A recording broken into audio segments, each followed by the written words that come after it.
আজকে আমি তোমাদের সাথে নতুন আরেকটা রেসিপি শেয়ার করবো। তোমরা নিশ্চয়ই বুঝে গেছো আজকে আমি কি বানাবো। হ্যাঁ, আজকে আমি সেমাই বানাবো। এই সেমাইটা কিন্তু একটু ব্যতিক্রম, তোমরা নিশ্চয়ই বুঝে গেছো। আজকে আমি গুড় দিয়ে সেমাই বানাবো। বাজার থেকে দেখো ফ্রেশ গুড় নিয়ে আসছি। আজকে সেমাইটা খেতে কিন্তু দারুণ হবে, কারণ তোমরা নিশ্চয়ই বুঝে গেছো খেজুর গুড় দিয়ে সেমাই কিন্তু দারুণ লাগে। তো সেমাই বানানোর জন্য প্রথমে চুলার উপর একটা পাতিল বসাই দিয়েছি। পাতিলের মধ্যে কিছুটা পানি দিয়ে এর মধ্যে আমি একটা প্যাকেটের দুধ নিয়ে আসছি।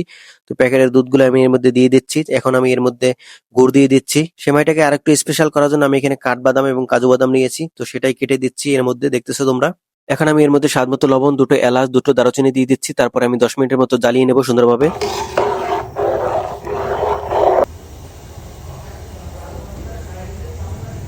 তো তোমরা দেখলে আমার কিন্তু জ্বালানো হয়ে গেছে 10 মিনিট। এখন আমি সেমাইটা একটু ভেজে নিব। তো সেমাইটা ভেজার জন্য আমি সেমাইটাকে কেটে নিচ্ছি। প্রথমে সেমাইটা ভাজার জন্য চুলার উপর একটা কড়াই দিয়েছি। কড়াইটা গরম হয়ে গেছে। এখন আমি এর মধ্যে কিছুটা ঘি দিয়ে দেবো। ঘি দিয়ে সুন্দরভাবে ভেজে নিব। তোমরা নিশ্চয়ই বুঝে গেছো ঘিটা দিলে কিন্তু সেমাইয়ের স্বাদটা আরো দ্বিগুণ বেড়ে যায়। তো তোমরা চেষ্টা করবে ঘিটা অবশ্যই দিতে।